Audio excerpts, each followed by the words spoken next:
ตื่นเช้ามากก็หิวแต่ข้าวนั่นล่ะค่ะทุกคนมื้อนี้ขอพากเป็นภาษาอีสานบ้านเฮาได้ไหลบัวงามๆมาเลยสิมาแกงใส่กับปลานิ่นค่ะก่อนอื่นขอแบ่งปลานิ่นไปอบก่อนเด้อค่ะกินกับลูกสาวคนละชิ้นเอาปลาเข้าอบแล้วก็ไปตั้งน้ำให้เดือดค่ะตั้งน้ำเดือดแล้วก็ใส่ตะไคร้ใบบักกูดแล้วก็ข่า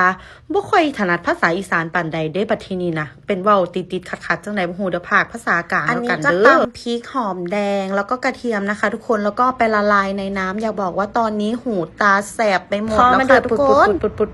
ปุดแล้วก็ใส่ปลาลงไปค่ะมีเท่าไหร่ใส่ให้หมดซื้อปลามา2ตัวนะคะใหญ่ๆเลยใส่ปลาไปแล้วห้ามคนนะคะไม่งั้นปลากลายเป็นป่นปลาเลยนะคะทุกคนเป็นอย่างคือรู้สึกว่าภาคเป็นภาษากลางแล้วมันคลองปากแท้สิเป็นแต่พอแต่แม่พาเว้าแม่นค่ะทุกคนปกติอยู่บ้านแม่สิพาเว้าภาษากลางแล้วก็ส่งไปเรียนอยู่ภาคกลางมาค่ะกลับมาก็เลยติดเว้าภาษากลางบักคักเลยไปภาคเป็นภาษากลางตอนเนาะพอเราใส่ปลาลงไปนะคะทุกคนแล้วก็รอให้น้ำมันเดือดนะคะทุกคนระหว่างนี้ก็ใส่เกลือผงนัว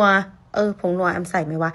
นั่นแหละค่ะปลาร้าแล้วก็น้ำตาลไปสักกระติดนึงนะคะแล้วก็น้ำปลาค่ะแอมใส่เท่านี้นะคะพอน้ำเดือดแล้วเราก็จะใส่ไหลบัวลงไปพร้อมกับใบแมงลักนะคะหรือว่าผักอีตู่นะคะเพิ่มรสชาติแล้วก็รอให้สุกแล้วก็ปรุงหม้อเลยค่ะอาหารวันนี้ค่ะทุกคนมีแต่ปลา